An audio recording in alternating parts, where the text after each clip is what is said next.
कभी आपने सोची है ये बात कि आप आज कितने लाचार हो चुके हो? मजाक अपनी जगह, बट दिस इज सीरियस। आप आज कुछ नहीं कर सकते। ये मोदी की गारंटी है, ये मोदी की गारंटी है और ये मोदी की गारंटी है। सही है, नहीं बिल्कुल सही है। जहां देख लो, जिस तरफ नजर घुमा लो, एक ही चीज देखने को मिल रही है, ये मोदी की गारंटी है। गारंटी वैसे 2013 से पहले भी दी थी, ना खाऊंगा ना खाने दूंगा। और मेरा तो मंत्र है, न खाऊंगा न खाने दूंगा। और अब जब सुप्रीम कोर्ट हिसाब मांग रहा है कि इलेक्टोरल बॉन्ड्स में भैया किसने कितना खाया, तो हमारे फादर ऑफ डेमोक्रेसी का है कोप भवन में, डेमोक्रेसी का है खड्डे में, और आप और हम रास्ते पर। हम आम आदमी हैं, हमारे पास पैसा नहीं है। बाकी आप बिल्कुल फिक्र मत करो, आप अंबानी के लड़के के सारे फंक्शंस एंजॉय करो, कोई रीति रिवाज मिस ना हो जाए। देश में क्या चल रहा है, देश का क्या माहौल है, उसके लिए हम है ना, हम आ जाएंगे आपकी सेवा में आपको बताने के लिए, क्योंकि हम भी फकीर आप भी फकीर, और हम फकीर आप फकीरों की इसी तरह सेवा करते रहेंगे।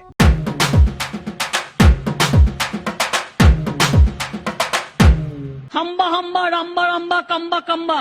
मतलब देखा जाए तो देश में लूट चल रही है, वो भी सरेआम। और अब तो ये लूट इतनी सरेआम हो गई है कि खुला चैलेंज आप लोगों को दिया जा रहा है, हम तो इसी तरह लूटेंगे, आप जो उखाड़ सकते हो उखाड़ लो। नहीं सच्ची, आप खुद ही देखो, अंधभक्त जो मर्जी कहे, हम इलेक्टोरल बॉन्ड्स को चंदा नहीं मानते, हम तो उसको लूट ही मानते हैं। अगर वो चंदा होता तो उसकी डिटेल 6 मार्च से पहले बाहर आ जाती, लेकिन एसबीआई उसने तो साफ ही मना कर दिया है, हम कागज न दिखाएंगे। हमारे यहाँ ऐसा ही होता है। आपको याद होगा कि जब सरकार इलेक्टोरल बॉन्ड्स की स्कीम को लेकर आई थी, तो उसने इसके पीछे सबसे बड़ा तर्क जो दिया था वो ये दिया था कि इस चंदे की डिटेल कभी भी किसी को पता नहीं चलेगी, मतलब ये पूरी तरह से गुप्त होगा, ना किसी पॉलिटिकल पार्टी को पता चलेगा, ना ही आम जनता को पता चलेगा कि किस कॉर्पोरेट ने किस पार्टी को कितना चंदा दिया। कैसा लगा मेरा मजाक? लेकिन अभी रिपोर्टर्स कलेक्टिव में एक रिपोर्ट छपी है, जिसके अंदर उन्होंने बताया कि अभी की जो मौजूदा सरकार है, जो बीजेपी सरकार है, उसको सारी डिटेल इस चंदे की ऑलरेडी पता है। अब खेल कैसे खेला जाता है आप उसको समझो। CBDT, central board of direct taxes, जो फाइनेंस मिनिस्ट्री के अंडर आता है, और फाइनेंस मिनिस्टर कौन है? हमारी निर्मला जी। उन्होंने बहुत ही निर्बल तरीके से सुमड़ी में एक कॉलम ऐड कर दिया इनकम टैक्स रिटर्न के अंदर, कि जब कोई भी इंडिविजुअल, कोई भी कॉर्पोरेट या कोई भी organisation income tax return file करेगी, तो उस कॉलम में उसको ये बताना होगा कि उसने कितनी पॉलिटिकल फंडिंग की है, चेक के रूप में, कैश के रूप में, या फिर इलेक्टोरल बॉन्ड्स के रूप में। अब इसमें समझने की बात यह है कि इनकम टैक्स डिपार्टमेंट के पास यहाँ पर पावर है, वो किसी भी डेटाबेस से इसको क्रॉस चेक कर सकता है, वो सरकारी या प्राइवेट किसी भी डेटाबेस से इसको क्रॉस वेरीफाई कर सकता है। अब अगर आपको यहाँ पर ये भी हमें समझाना पड़े कि इनकम टैक्स, ईडी और सीबीआई, ये सारे जितने भी डिपार्टमेंट है, ये आपस में भाई बहन है, ये मिलजुल कर काम करते हैं, एक दूसरे के साथ इंफॉर्मेशन का आदान प्रदान करते हैं, तो फिर तो हमारी इतनी वीडियोस बनाने का क्या ही फायदा है। अब थोड़ी अपनी भी बुद्धि का प्रयोग किया करो। आज सरकार के पास आपकी सारी जानकारी है, इवन आपके इलेक्टोरल बॉन्ड्स तक की जानकारी सरकार के पास है, लेकिन आपके पास सरकार की क्या जानकारी है? आपको सरकार के बारे में क्या ही पता है? कुछ भी नहीं। हाँ, एक बात जरूर पता है कि सरकार मंदिर बहुत अच्छे बनवाती है। आप खुद सोचो, जब डिमोनेटाइजेशन हुई थी तब तो एसबीआई ने मुंह उठाकर ये बात नहीं कही थी कि हमें और दिन चाहिए, ना बिल्कुल नहीं। आम आदमी लाइनों में लग लग कर कीड़े मकोड़ों की तरह मारा गया था, लेकिन एसबीआई ने टास्क बिल्कुल टाइम पर पूरा किया था। क्यों? क्योंकि पापा का ऑर्डर था। अच्छा लगता है मुझे कांपती हुई आवाज में अपना नाम सुनना। और आज वही एसबीआई कह रहा है कि उसको 135 दिन और चाहिए। किस लिए? ये जानकारी को पब्लिक के साथ शेयर करने के लिए। वो बैंक जो इंडिया का सबसे बड़ा बैंक है, 40 करोड़ से ज्यादा लोगों के अकाउंट्स है जिस बैंक में, 22,000 से ज्यादा जिसकी ब्रांचेस है, लाखों में जिसके एम्प्लॉइज हैं, वो बैंक क्या कह रहा है कि 3 हफ्ते का टाइम थोड़ा है, हमें 30 जून तक का टाइम, मतलब 135 दिन और चाहिए। तुम्हें शर्म है? कुछ शर्म आया है? मतलब सीरियसली, सरकार हो या एसबीआई हो, वो एक आम आदमी को हमेशा एक ही चीज बनाती है, चूतिया बनाया तुमको। नहीं सीरियसली बनाती है। अच्छा, आप खुद ही देखो, 15 फरवरी 2024 इस दिन सुप्रीम कोर्ट का ऑर्डर आया था। एसबीआई को उन्होंने कहा था कि सारी जानकारी को 6 मार्च तक इलेक्शन कमीशन के साथ शेयर करो इलेक्टोरल बॉन्ड्स के ऊपर। उसके बाद इलेक्शन कमीशन, एसबीआई या सरकार, इनके मुंह से आपने एक भी वर्ड सुना? मतलब बिल्कुल इसी तरह का माहौल था। इतना सन्नाटा क्यों है भाई? लेकिन वही SBI 6 मार्च से एग्जैक्टली 2 दिन पहले बाहर निकलता है अपने बिल से, सुप्रीम कोर्ट के दरवाजे पर जाता है और जहर उगल देता है कि नहीं दे सकते, हम ये डिटेल 6 मार्च तक नहीं दे सकते। वैसे इस बात के ऊपर हमें तो पहले ही शक था कि SBI इस तरह का कोई ना कोई जहर जरूर उगलेगा। क्यों? क्योंकि इसकी एफिशिएंसी पर तो हमें शुरू से शक है। स्टाफ तो इसका दामाद बनकर बैठ जाता है, काम करके इसका स्टाफ वैसे ही राजी नहीं है, तो ये तो होना ही था। केस नहीं, मुझे देने का नहीं है, मुझे जमा करने का है, मुझे जमा करने का है। फेंक दूंगा मैं आपका। कैसे? मोबाइल फेंक दूंगा मैं आपका। अरे मैं हूँ SBI बैंक में और ये मेरा अकाउंट है इस बैंक के अंदर। मैं अपने अकाउंट के अंदर 10,000 रुपये जमा करा रहा हूँ और ये साहब बैठे मेरे 10 साहब और ये है मैडम, ये मेरे अकाउंट में पैसे जमा करने हैं मना कर रही है, मेरे ATM कार्ड लेकर आओ। लेकिन एक बात हमें समझ में नहीं आती कि जब जब सुप्रीम कोर्ट कोई ना कोई ऑर्डर पास करता है, जब जब सुप्रीम कोर्ट कोई ना कोई निर्देश देता है, तो ये जो सरकार है ये साम दाम दंड भेद लगाकर उस ऑर्डर को पलट क्यों देती है? मैं नहीं बताऊंगा। क्योंकि अगर सारा कुछ सरकार ने डिसाइड करना है, अगर सारे डिसीजन सरकार ने लेने हैं, तो फिर कोर्ट्स का फायदा ही क्या है? कोर्ट सारे बंद नहीं कर देने चाहिए। क्या बोला तूने? नहीं, अब आप हमें यहाँ पर एंटी मोदी मत बोलना। बेसिकली प्रॉब्लम क्या है कि अगर आप सही खबरें देखो, गोदी मीडिया नहीं, सही खबरें देखो, फिर आपको पता चलेगा कि अंबानी के लड़के की शादी में कितनी डिशेस सर्व हुई। इससे भी ज्यादा बड़े मुद्दे देश के अंदर हैं। आपको पता चलेगा कि किस तरह से सुप्रीम कोर्ट ऑर्डर पास करती है कि दिल्ली की गवर्नमेंट जो है, जो चुनी हुई सरकार है दिल्ली की, उसके पास राइट्स होगा ऑफिसर्स की ट्रांसफर का।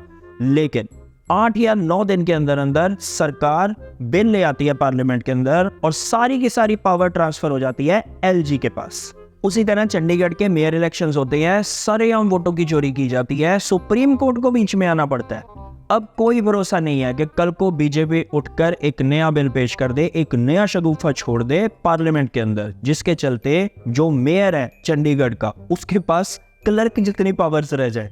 और तो और अभी इलेक्टोरल बॉन्ड्स को लेकर सुप्रीम कोर्ट ने इतना ऐतिहासिक फैसला दिया था कि आम जनता उसको पता होना चाहिए पॉलिटिकल फंडिंग को लेकर, ताकि वो उस हिसाब से तैयार हो सके कि उसे किसे वोट करना है। यहाँ पर भी सरकार गेम खेल गई, SBI को आगे कर दिया, और हमने ये बात एग्जैक्टली इस वीडियो में कही भी थी। शाबाश बेटा।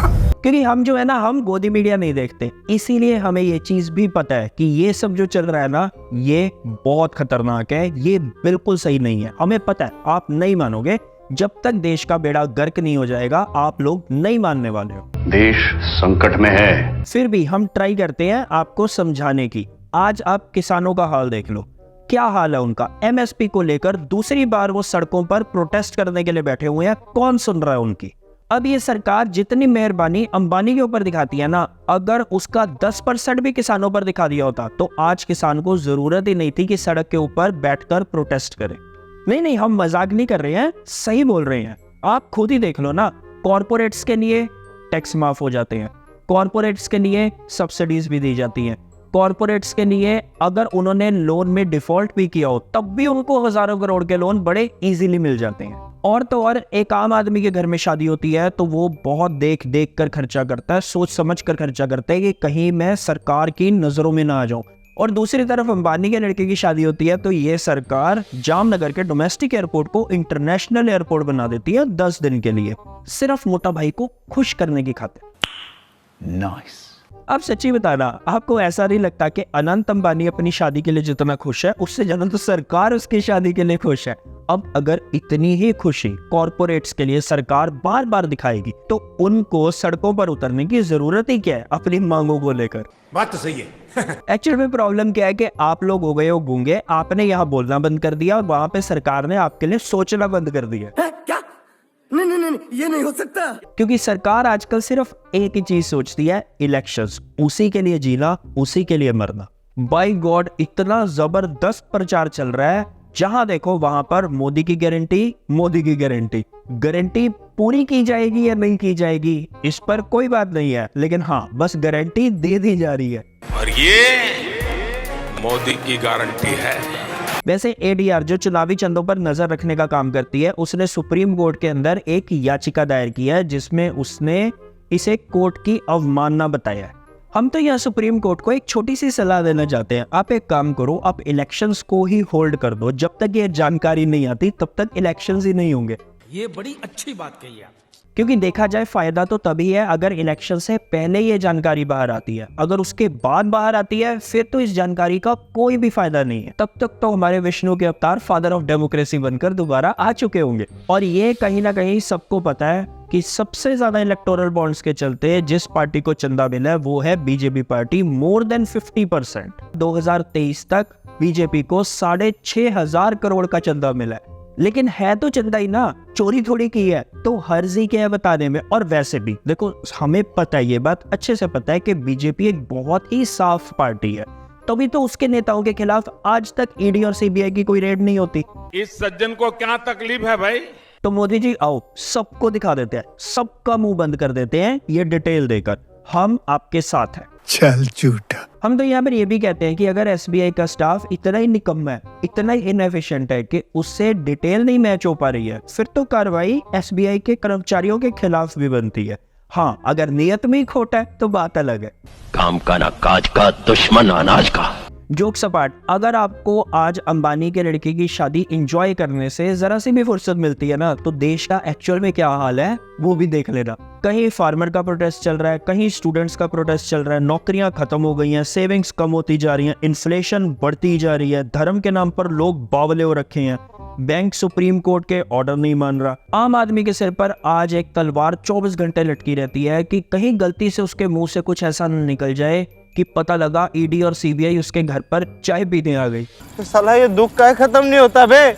सिंपल भाषा में कहें, आज आप में, हम में और एक मदारी के बंदर में कोई फर्क नहीं है। जैसे मदारी अपने बंदर को जगह जगह नचाता है और पैसा कमाता है, उसी तरह से सरकार आपको जगह जगह नचा रही है और पैसा कमा रही है। फिर भी अगर आपको कोई फर्क मिलता है तो हमें कमेंट्स में जरूर बताना।